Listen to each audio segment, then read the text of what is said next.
여러분, 안녕하십니까? 교과서에는 실리지 않은 역사의 붉은 페이지를 넘기는 시간, 역사 미스터리 추적자입니다. 오늘 우리는 조선왕조실록이 감추려 했던 한 여인의 비극, 그리고 그 뒤에 숨겨진 정치적 사리를 추적해보려 합니다. 시계를 1686년으로 돌려보겠습니다. 조선의 궁궐은 지금 보이지 않는 피바람이 불고 있습니다. 어느 날 정전에는 왕의 천둥 같은 호통소리가 쩌렁쩌렁 울려 퍼집니다. 평소 신하들의 간언을 듣는 것이 일상인 조선의 왕이 이례적으로 분노를 참지 못하고 그 자리에서 신하를 잡아 가두라는 매서운 엄명을 내립니다. 이토록 격노하여 이성을 잃은 왕, 그는 바로 조선 제19대 왕이자 절대군주였던 숙종이었습니다. 도대체 무엇이 냉철한 군주 숙종을 이토록 폭발하게 만들었을까요? 원인은 신하가 올린 상소문 한 장이었습니다. 그 상소에는 왕의 가장 아픈 곳, 즉 영린을 건드리는 충격적인 내용이 적혀 있었습니다. 당시 조선에는 수해와 지진 같은 기이한 천재지변이 연달아 일어나 민심이 흉흉했는데 신하들은 그 재난의 원인을 왕의 정치 실패가 아닌 왕의 사생활 탓으로 돌렸습니다. 상소문에는 국가의 재앙과 난리가 끊이지 않는 것은 전하께서 한 여인을 지나치게 총애하기 때문입니다. 라는 직설적인 비난이 담겨 있었습니다. 즉, 지금 나라가 망해가는 것은 왕이 여자 치마폭에 쌓여 정사를 돌보지 않기 때문이라며 왕의 권위를 정면으로 들이받은 것입니다. 하지만 숙종의 이성을 마비시킨 결정적인 문구는 따로 있었습니다. 신하들은 상소의 말미에서 왕이 그토록 사랑하는 여인을 향해 차마 입에 담기 힘든 멸칭을 사용합니다. 그들은 장녀를 내쫓아서 맑고 밝은 정치에 누를 끼치지 말게 하소서라고 적어 올렸습니다. 여기서 장녀란 무엇일까요? 이는 단순히 장시성을 가진 여인을 뜻하는 말이 아닙니다. 몽둥이를 든 여자, 혹은 몸을 파는 천한 여자와 다를 바 없다는 당시로서는 여인에게 가할 수 있는 최악의 모욕이자 욕설이었습니다. 생각해 보십시오. 일국의 신하들이 왕이 목숨보다 아끼는 여인을 향해 공식적인 문서에서 창녀나 다름없는 취급을 하며 당장 궁 밖으로 내치라고 요구한 것입니다. 이것은 단순한 충언이 아니었습니다. 왕의 여자를 죽여서라도 왕권을 견제하겠다는 신권의 서슬퍼런 선전포고였습니다. 온 조정이 나서서 죽이지 못해 안달이었던 여인, 왕의 사랑을 받는다는 이유만으로 국가 재난의 원흉으로 지목되어야 했던 여인. 그녀가 바로 오늘 우리가 추적할 인물입니다. 역관 집안의 막내딸로 태어나 조선 최고의 자리에 올랐으나 끝내 사약을 받고 비참하게 생을 마감해야 했던 여인. 우리는 그녀를 희대의 악녀라 부르지만 실록의 행가는 그녀를 처절한 생존자라고 말하고 있습니다. 바로 장희빈입니다. 과연 그녀는 정말 나라를 망친 요녀였을까요? 아니면 늙은 여우 같은 신하들과 비정한 왕 사이에서 희생된 불운한 신데렐라였을까요? 이제 그녀의 진짜 이야기를 시작합니다. 우리는 흔히 장희빈을 태어날 때부터 표독스러운 악녀였을 것이라고 짐작합니다. 드라마나 영화가 만든 이미지 탓이겠죠. 하지만 그녀의 시작은 사뭇 달랐습니다. 시계를 그녀의 어린 시절로 돌려보겠습니다. 장희빈의 본명은 장옥정. 그녀는 당시 조선사회에서 독특한 위치를 점하고 있던 역관 집안의 막내딸로 태어났습니다. 역관이란 통역을 담당하는 중인 계급을 말합니다. 양반 사대부들은 이들을 기술직이라며 낮잡아 보았지만 실상은 달랐습니다. 중국을 오가며 인삼과 비단을 무역했던 역관들은 지금으로 치면 거대 무역 상사이자 신흥 재벌이었습니다. 장희빈은 비록 신분상으로는 양반 아래인 중인이었지만 경제적으로는 웬만한 정승판서 집안보다 훨씬 풍족한 어린 시절을 보냈습니다. 남부러울 것 없는 재력과 집안의 금지오격, 그것이 장희빈의 진짜 출발점이었습니다. 하지만 운명은 그녀에게 마냥 친절하지 않았습니다. 그녀를 든든하게 지켜주던 아버지 장영이 병으로 갑자기 세상을 떠나면서 화려했던 가세가 급격히 기울기 시작한 것입니다. 집안의 몰락은 곧 생존의 위기였습니다. 결국 생계를 책임지던 가장이 사라지자 그녀의 어머니는 가문의 재기를 위해 눈물을 머금고 어린 딸을 궁녀로 들여보내기로 결심합니다. 곱게 자란 부잣집 막내딸이 하루아침에 남의 수발을 들어야 하는 궁녀가 되어 차가운 궁궐 바닥에 내던져진 것입니다. 이것이 장희빈이 겪은 첫 번째 시련이자 훗날 그녀가 권력에 그토록 집착하게 만든 트라우마의 시작이었을지도 모릅니다. 그렇게 입궁한 장희빈은 무려 10년 가까이 수많은 궁녀 중 한 명으로 숨죽이며 살았습니다. 튀지 않게 조용히 자신의 일을 하며 때를 기다렸던 걸까요? 그러던 어느 날 평범하게 일상을 보내던 장희빈은 마침내 존재감을 드러내며 역사의 전면에 등장합니다. 그녀가 가진 가장 강력하고 치명적인 무기, 바로 압도적인 미모 때문이었습니다. 여러분, 조선왕조실록이 어떤 책입니까? 왕의 일거수일투족과 국가의 중대사를 기록하는 엄격하고 건조하기 짝이 없는 공문서입니다. 사관들은 감정을 배제하고 사실만을 기록하는 것을 원칙으로 삼았습니다. 그런데 그 깐깐한 사관들이 장희빈에 대해서만큼은 붓을 멈추고 아주 이례적인 그리고 조선 역사상 전무후무한 기록을 남겼습니다. 잠옷 얼굴이 아름다웠다. 놀랍지 않으십니까? 500년 조선 역사 속 수많은 후궁과 왕비가 있었지만 실록에서 대놓고 얼굴이 아름답다고 묘사한 여인은 장희빈이 유일무이합니다. 이는 그녀의 미모가 단순히 예쁜 수준을 넘어 보는 사람을 압도하고 홀릴 만큼 파괴력이 있었다는 것을 방증합니다. 1680년 겨울 20살의 청년왕 숙종은 이 전설적인 미녀에게 운명처럼, 아니 저주처럼 빠져듭니다. 숙종은 그녀를 보자마자 첫눈에 반했고 장희빈은 단숨에 왕의 승은을 입은 특별한 궁녀가 됩니다. 하지만 빛이 강하면 그림자도 짙은 법입니다. 왕의 사랑이 깊어질수록 궁궐의 어른들은 불안에 떨기 시작했습니다. 특히 숙종의 친어머니이자 당시 내명부를 호령하던 대비 명성황후의 눈에는 장희빈이 몹시 거슬렸습니다. 명성황후는 며느리인 인현황후가 들어오기 전까지 실질적인 왕실의 가장 큰 어른이었습니다. 그녀의 눈에 비친 장희빈은 아들을 홀리는 여우, 그 이상도 이하도 아니었습니다. 여자의 직감이었을까요? 아니면 노련한 정치 감각이었을까요? 명성황후는 장희빈의 아름다운 얼굴 뒤에 숨겨진 위험한 야망과 도끼를 꿰뚫어 본 듯합니다. 명성황후는 숙종을 불러 서슬 펄언 경고를 날립니다. 그 아이는 안 된다. 그 사람은 매우 간사하고 악독하여 주상이 평소에도 감정 기복이 심한데 저런 요물을 곁에 두면 훗날 국가에 씻을 수 없는 화가 될 것이다. 어머니는 아들의 연인에게서 국가의 재앙을 본 것입니다. 명성황후는 아들이 사랑에 빠져 허우적거리는 꼴을 두고 볼 수 없었습니다. 그녀는 자신이 가진 대비의 권한으로 왕의 승은을 입은 장희빈을 강제로 궁 밖으로 쫓아내 버립니다. 숙종은 절대군주였지만 효를 목숨보다 중시하는 유교 국가 조선에서 어머니의 명령을 거역할 수는 없었습니다. 그는 어머니의 기세에 눌려 피눈물을 흘리며 사랑하는 여인이 쫓겨나는 뒷모습을 지켜봐야만 했습니다. 그렇게 쫓겨난 장희빈은 궁궐 밖에서 기약 없는 세월을 보내야 했습니다. 왕이 다시 불러주지 않는다면 승은을 입은 궁녀의 삶은 사실상 끝난 것이나 다름없었죠. 그런데 여기서 역사의 신은 짓궂은 장난을 칩니다. 영영 끝난 줄 알았던 장희빈의 운명에 구원의 손길을 내민 사람이 있었으니 그가 바로 숙종의 정실부인 인현왕후였습니다. 당시 인현왕후는 숙종과 결혼한 지 5년이 지났지만 슬아의 자식이 없었습니다. 게다가 시어머니인 명성황후가 세상을 떠난 후 숙종이 오랫동안 우울해하며 옛 여인인 장희빈을 그리워한다는 사실을 눈치챘죠. 인현왕후는 우리가 알다시피 덕이 높고 자애로운 여인이었습니다. 그녀는 남편의 슬픔을 달래주고 끊어진 왕실의 대를 잇기 위해 자신이 직접 나서서 장희빈의 재입궁을 추진합니다.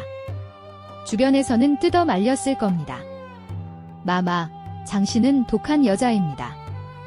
호랑이를 다시 굴로 들이는 꼴이 될 것입니다. 하지만 인현왕후는 자신의 덕으로 그녀를 감화시킬 수 있다고 믿었거나 아니면 후사를 잊지 못하는 자신의 처지 때문에 어쩔 수 없는 선택을 했을지도 모릅니다. 1686년 장희빈은 자신을 쫓아냈던 명성황후가 사라진 궁궐로, 그것도 자신을 가장 경계해야 할 라이벌인 인현왕후의 손을 잡고 화려하게 귀환합니다. 이것은 인현왕후 인생 최대의 오판이었습니다. 쫓겨난 궁녀 장희빈을 그리워하던 숙종은 그녀가 돌아오자마자 서서히 중전인 인현왕 후의 처소에는 발길을 또 끊어버립니다. 왕의 사랑은 다시 장희빈에게로 맹렬하게 타올랐고 인현왕 후는 자신이 불러들인 여인에게 남편을 빼앗기는 처참한 상황을 맞이하게 됩니다. 하지만 이것은 시작에 불과했습니다. 장희빈에게는 아직 왕의 사랑보다 더 큰 세상을 뒤집을 카드가 남아있었으니까요. 다시 궁으로 돌아온 장희빈에게 날개가 달렸습니다. 숙종은 재입궁한 장희빈을 보자마자 정실인 인현왕 후의 처소에는 발길을 또 끊어버렸고 마침내 장희빈에게 인생을 송두리째 바꿀 기회가 찾아옵니다. 바로 숙종의 아이를 임신한 것입니다.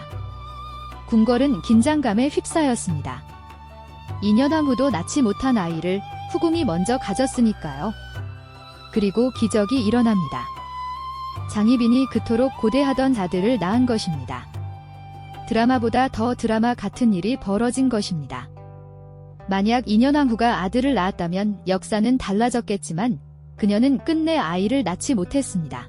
이제 장희빈은 궁에서 아무도 건드릴 수 없는 존재로 우뚝 섭니다. 1689년 1월 숙종은 대신들을 불러 모아 폭탄 선언을 합니다.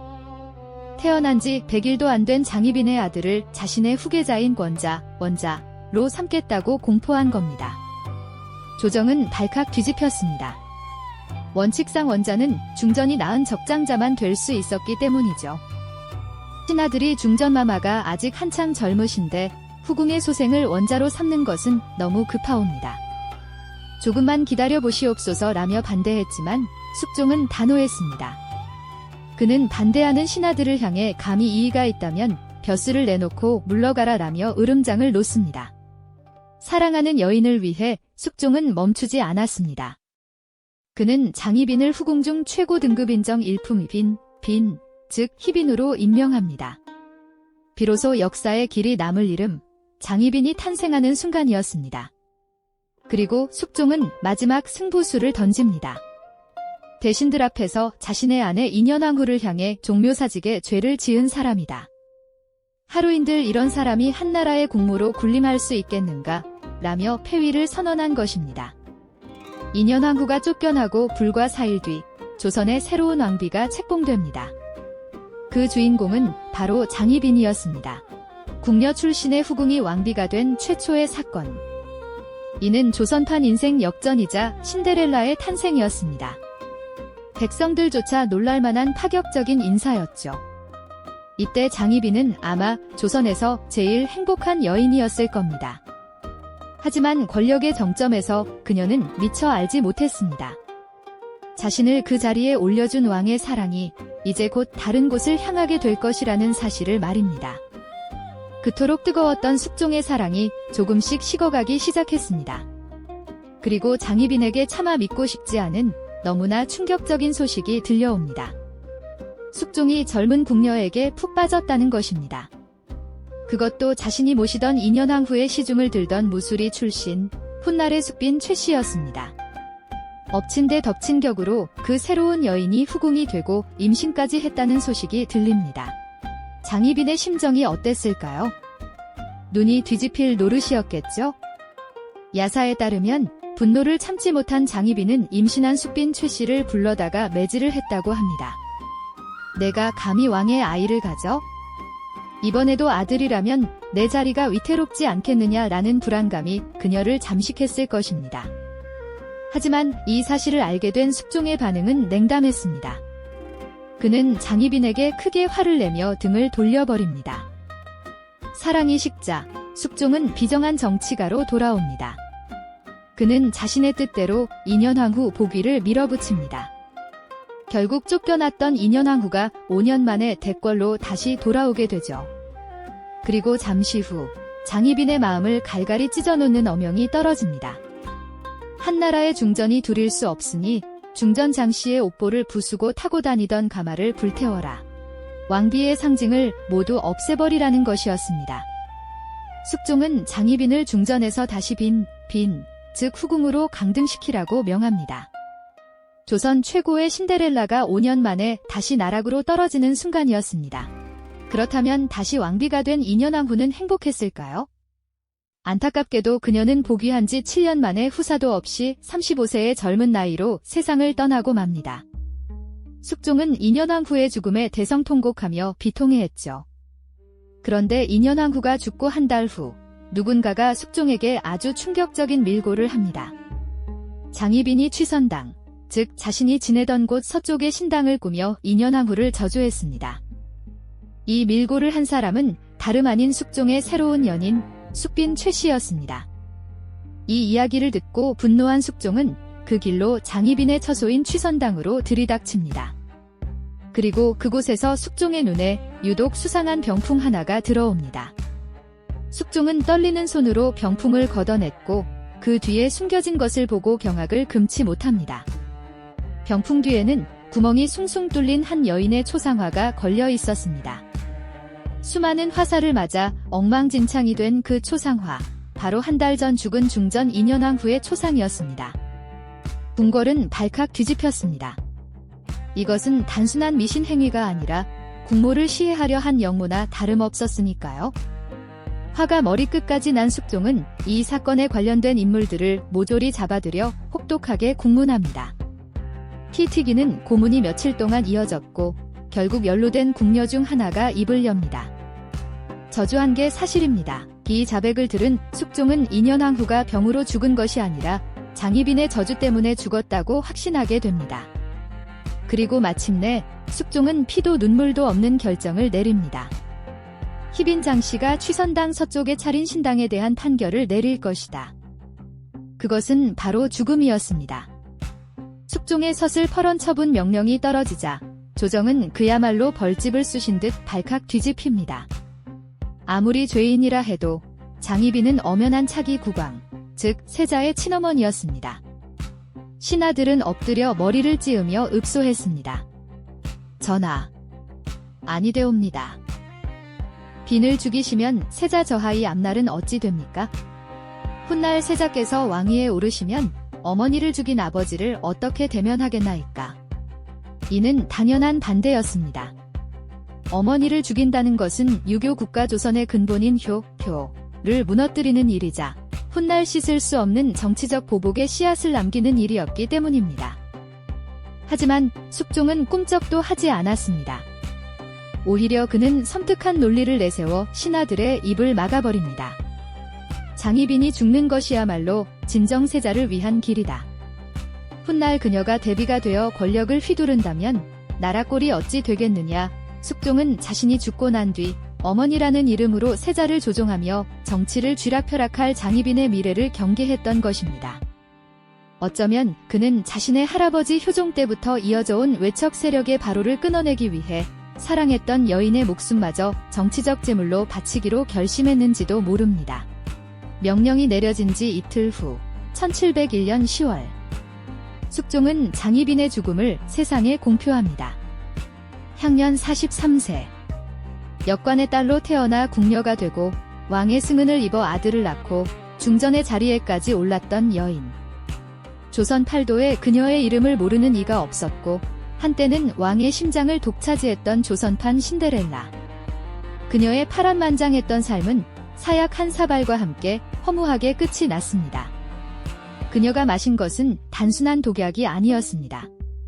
변심한 남편이 내린 배신감, 그리고 권력이라는 덧없는 꿈의 대가였을 것입니다. 장희빈이 죽음을 맞이하던 순간 그녀는 과연 무슨 생각을 했을까요? 야사에는 그녀가 세자를 살려달라며 울부짖었다거나 혹은 세자의 고환을 잡아당기며 저주를 퍼부었다는 자극적인 이야기들이 전해집니다. 하지만 이는 승자의 기록이 만들어낸 악의적인 왜곡일 가능성이 큽니다. 아마도 그녀는 끝까지 자신의 아들, 세자 경종의 안위를 걱정하며 눈을 감지 못했을 것입니다. 이제 우리는 냉정하게 질문을 던져봐야 합니다. 과연 이 비극의 진짜 악역은 누구일까요? 표독스럽게 질투하고 저주를 퍼부었다는 장희빈일까요? 아니면 그녀를 정치판의 장기말처럼 이용하고 버린 숙종일까요? 숙종은 재위기간 내내 환국이라는 강력한 정치 기술을 구사했습니다. 서인이 득세하면 남인을 등용해 쳐내고 남인이 너무 크면 다시 서인을 불러들여 피바람을 일으켰죠. 소름 돋는 사실은 이 환국의 중심에 항상 여인이 있었다는 점입니다. 서인을 견제하기 위해 남인 세력인 장희빈을 중전으로 앉혔고 남인이 비대해지자 다시 서인 세력인 인현왕후를 복위시키며 장희빈을 버렸습니다. 숙종에게 사랑은 권력을 유지하기 위한 수단이었고 왕비의 교체는 정권 교체의 신호탄에 불과했을지도 모릅니다. 장희빈은 분명 야망이 큰 여인이었습니다. 신분제의 굴레가 쇳덩이처럼 무거웠던 조선시대에 중인 출신으로 감히 국모의 자리를 넘보고 쟁취해낸 유일한 인물입니다. 그녀의 삶은 그 자체로 조선 사회의 금기에 대한 도전이었습니다. 어쩌면 사대부들은 그 점이 가장 두려웠을 것입니다. 천한 것들이 감히 지체 높은 양반들을 누르고 머리 꼭대기에 앉는 세상. 그 전복의 공포를 장희빈이라는 한 여인에게 투영하여 희대의 요녀라는 프레임을 씌운 것은 아닐까요? 장희빈이 죽고 난 뒤 숙종과 인현왕후는 행복하게 살았을까요? 그렇지 않습니다. 인현왕후는 복위 후 시름시름 앓다가 젊은 나이에 요절했고 숙종 역시 평생을 당파 싸움 속에서 고독하게 왕좌를 지켜야 했습니다. 그리고 장희빈의 아들 경종은 왕위에 올랐지만 어머니의 비참한 죽음을 목격한 트라우마 속에 병약하게 살다 일찍 생을 마감했습니다. 결국 이 치정극의 승자는 아무도 없었던 것입니다. 오늘날 우리는 장희빈을 다시 봅니다. 그녀는 단순히 투기에 눈먼 악녀가 아니었습니다. 그녀는 자신의 운명을 스스로 개척하려 했던 욕망의 화신이자 비정한 정치 논리에 희생된 비운의 여인이었습니다. 사랑에 속고 권력에 취하고 끝내 역사에 버림받은 여인 장희빈. 숙종은 죽기 전 다시는 후궁이 왕비가 되지 못하도록 법으로 못 박았습니다. 어쩌면 그것은 제2의 장희빈이 나오는 것을 막기 위함이 아니라 자신처럼 사랑하는 여인을 정치적 이유로 죽여야만 하는 비극을 되풀이하지 않으려는 인간 숙종의 마지막 회한은 아니었을까요? 여러분이 만약 숙종이었다면 왕권을 지키기 위해 사랑했던 여인에게 사약을 내릴 수 있었을까요? 역사는 흘러갔지만 그들이 남긴 질문은 여전히 우리 가슴을 무겁게 짓누릅니다. 지금까지 역사 미스터리 추적자였습니다. 감사합니다.